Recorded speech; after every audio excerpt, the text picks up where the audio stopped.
आप सभी का हमारे इस चैनल में फिर एक बार स्वागत है। और पिछले वीडियो में मैंने आपको प्रेजेंट कंटीन्यूअस पढ़ाया था, बताया, और प्रेजेंट कंटीन्यूअस का अफर्मेटिव सेंटेंस किस तरह से बनाते हैं ये आपने देखा। आइए आज उसके आगे आपको बताते हैं कि किस प्रकार से आगे सेंटेंस को हम बनाएंगे। तो आइए सबसे पहले अब अफर्मेटिव आपने सीख लिया है, इसके बाद आता है निगेटिव।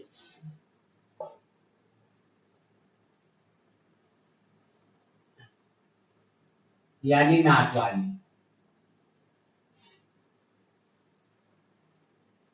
बिल्कुल सिंपल इसका नियम है। आपने प्रेजेंट कंटीन्यूअस अफर्मेटिव में आपने पढ़ा, इफ एम आर के साथ वर्ब में आईएनजी लगाते हैं। जरा सा चेंज खाली हमको करना है कि इसमें इज एम आर के बाद सीधे नॉट आपको लगाना है। नियम देखिए, इसमें इज एम आर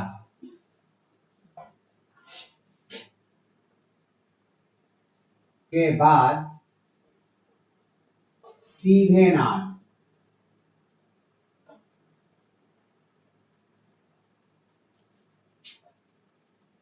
लगाते हैं। बाकी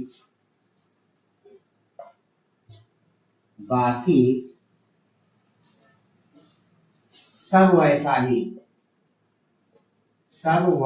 ही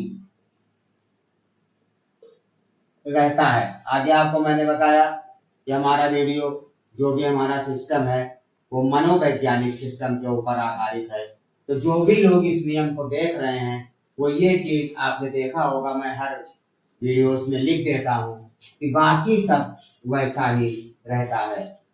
आपको लगता है कि इसकी कोई वैल्यू नहीं है, लेकिन वास्तव में अगर देखा जाए तो सबसे ज्यादा इसी वर्ड की वैल्यू है कि बाकी सब वैसा ही रहता है। ये ऐसा वर्ड है जो आपके अंदर इसी प्रकार का कंफ्यूजन क्रिएट होने से रोक देता है। इसलिए इस बात का आगे जरूर ध्यान रखें कि इज एम आर के बाद सीधे नॉट, सीधे का मतलब नो चेंज, सीधे नॉट लगाते हैं और बाकी सब वैसा ही रहता है जैसा आप अफर्मेटिव में करते आए हैं।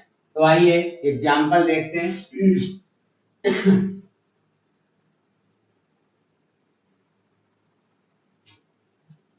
वह घर नहीं जा रहा है,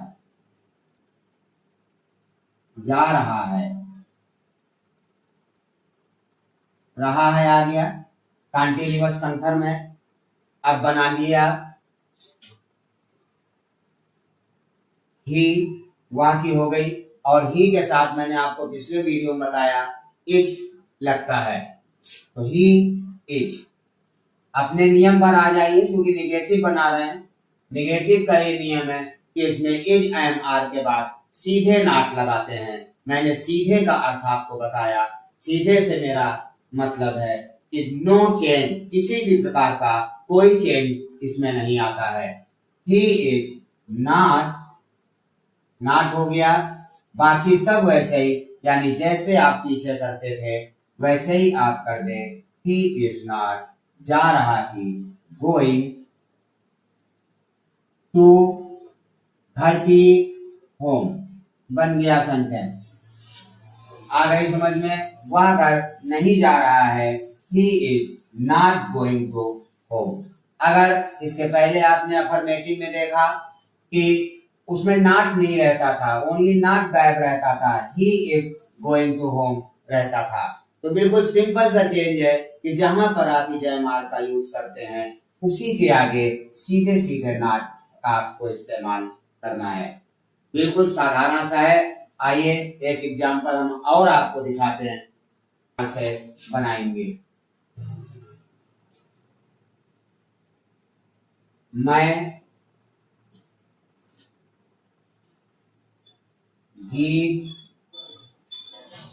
नहीं गा रहा हूं, ये सेंटेंस है।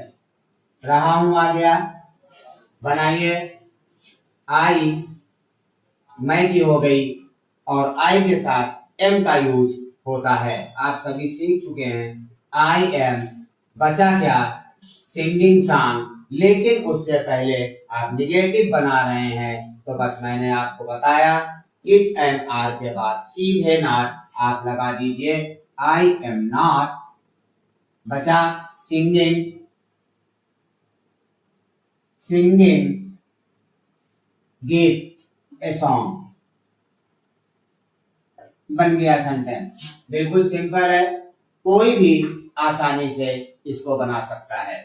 आइए, मेरे ख्याल से निगेटिव आप सीख गए हैं, और इसी के आगे इंट्रोगेटिव मैं आपको बताता हूं कि किस प्रकार से इंट्रोगेटिव जरा सा चेंज करके हम बना सकते हैं। देखिए किस प्रकार से हम इंट्रोगेटिव इसके आगे बनाते हैं। इंट्रोगेटिव,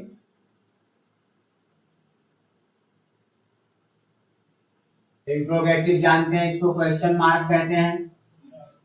बिल्कुल सिंपल है, अभी आपने जैसे देखा निगेटिव बनाया, अफर्मेटिव बनाया, थोड़ा सा चेंज कर देंगे, बस आपका आसानी से बन जाएगा। बशर्ते देखिए किस प्रकार से इसमें इज, एम, आर को वाक्य के शुरू में लिख देते हैं, शुरू में लिखते हैं।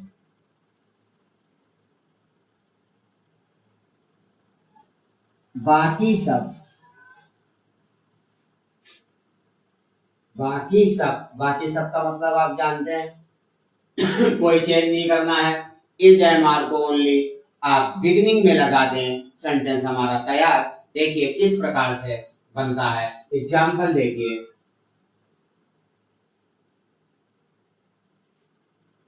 इसमें क्या वर्ड पहले होगा, क्या वह बाजार जा रहा है, क्या वह बाजार जा रहा है आ गया, क्वेश्चन मार्क है, क्या लगा हुआ है। अगर क्या बिगनिंग में है तो मैंने आपको बताया बिल्कुल भी कोई टेंशन की बात नहीं है, ओनली जो इजामार अंदर लगाते थे उसको निकाल करके आप बाहर लगा दीजिए। देखिए किस प्रकार से करते हैं। जो नए लोग हैं, बिल्कुल बहुत कमजोर हैं इंग्लिश में, वो मुझको करते वक्त फॉलो जरूर करें कि मैं किस प्रकार से कर रहा हूँ। ये चीज अगर देखेंगे तभी आपका सही हो पाएगा। जो नए हैं इनको आती है थोड़ी बहुत, उनके लिए कोई प्रॉब्लम नहीं है। मेरी बात समझ में आ गई होगी कि जैम आपको खाली पहले करना। देखिए कैसे करते हैं। यहाँ पर वह आया भी लिखते हैं, ही लिख दिया। आपको मालूम है ही के साथ इज आना चाहिए, बता भी चुका हूं पीछे। तो इज इधर न लगा करके हम बिगनिंग में लगा देंगे। बस इज यहाँ की जगह यहाँ आप लगा दें, बस आपका काम हो गया। इज ही, और बाकी सब वैसे ही लिखा हुआ है, इज ही बचा गोइंग टू बाजार का मार्केट। बहुत सिंपल सा है, आप बिल्कुल आसानी से इसको कर सकते हैं। जो इजामार यहाँ लगाते हैं वो इजामार निकाल करके आपको बाहर कर देना है, आपका इंट्रोगेटिव तैयार हो गया। और बस ये चीज, अगर एम होता है यहाँ पर तो एम आपको बाहर लाना है, आर है तो आर को बाहर लाना है, आपका सेंटेंस इंट्रोगेटिव में कन्वर्ट हो जाएगा। सिंपल सा बिल्कुल है। आइए एक एग्जांपल और आपको हम दिखाते हैं कि किस प्रकार से, जिन लोगों को थोड़ा सा नहीं समझ में आया तो मैं उन लोगों के लिए एक उदाहरण और आपको देता हूं। क्या तुम मैच खेल रहे हो, खेल रहे हो। इंट्रोगेटिव आ गया, रहा हो लगा हुआ। बनाइए जैसे मैंने आपको बताया, यहाँ पर यू है यानी तुम है, आपने लिखा यू। अब यू के साथ आपको मालूम है कि आर का यूज होता है, तो आर इधर ना लगा करके आप इधर लगाएं बिगनिंग में। आर यू बचा क्या? खेल रहे हो यानी प्लेइंग। और क्या बचा? Playing match.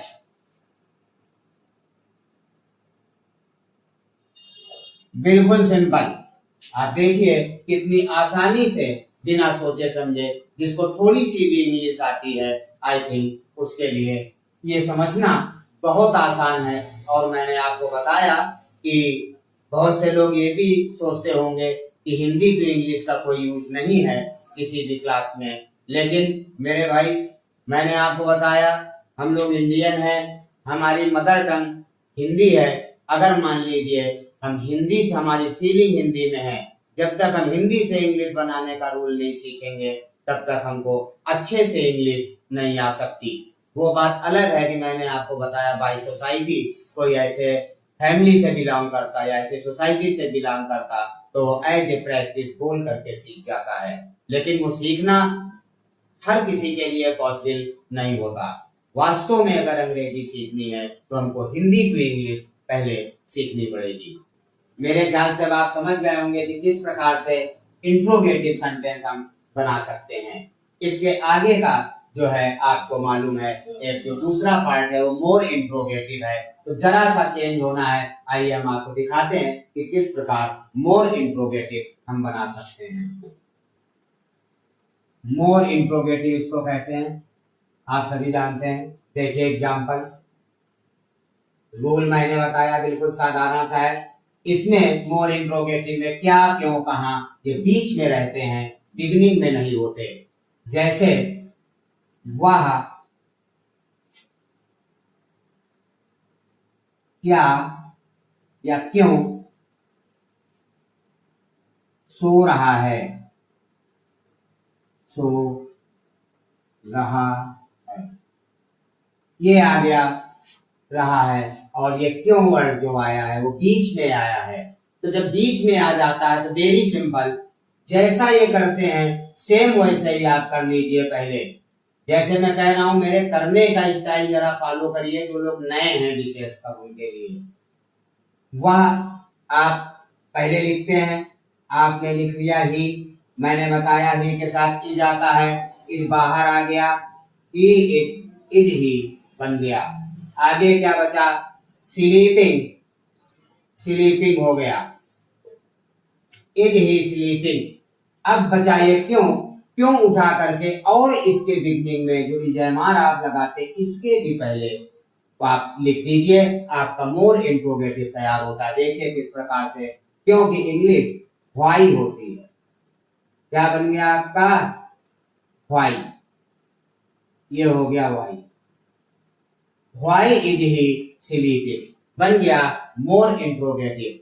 कोई कुछ का विशेष नहीं करना। आप आई थिंक जो लोग जानते थोड़ा बहुत इंग्लिश उनको इतना मालूम है, जो बहुत नया है उसके लिए मैंने आपको बताया, मुझको करते हुए आप काफी स्टाइल भी करेंगे। हम पहले क्या चीज बनाते हैं आप भी उसी प्रकार से करें, आप आसानी से बना सकते हैं। बिल्कुल सेम है, क्यों, कब, कहां, जो कुछ भी आया है वो आपको इस जगह और ऐड कर देना है। आई थिंक अब इंट्रोगेटिव पार्ट प्रेजेंटिंग कंटीन्यूअस आपको अच्छे से समझ में आ गया होगा। और तब तक के लिए मैं इजाजत चाहूंगा। आज का वीडियो यहीं पर समाप्त करते हैं और आगे आने वाले वीडियो में इसके अगले पार्ट में आपसे मुलाकात होती है। आइए तब तक के लिए शुभ रात्रि। ओम नमः शिवाय।